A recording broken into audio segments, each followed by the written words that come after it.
वजह से लाहक होती है, यानी कि किसी मरीज़ का या तो खुद हादसे से दो चार होना या किसी को हादसे से गुज़रते हुए देखना, उसके उस हादसे के कुछ असरात रह जाना, तब ये बीमारी लाहक होती है। ये बीमारी क्या है, इस पर मज़ीद बात कर लेते हैं। मेरा नाम आमना गफूर है और मैं एज अ क्लिनिकल साइकोलॉजिस्ट काम कर रही हूँ। जैसे कि मैंने कहा, पोस्ट ट्रॉमेटिक स्ट्रेस डिसऑर्डर, नाम से ही जाहिर है कि ऐसी बीमारी जो कि पोस्ट गुजरे हुए हादसा गुजर जाने के बाद होती है।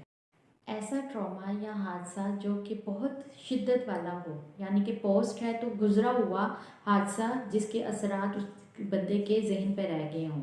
यानी कि आप किस तरह का वो हादसा हो सकता है, एक रोड एक्सीडेंट ले लें, बहुत शिद्दत वाला रोड एक्सीडेंट हुआ है और या तो वो मरीज़ के साथ खुद हुआ है या उसने किसी के साथ वो रोड एक्सीडेंट होते हुए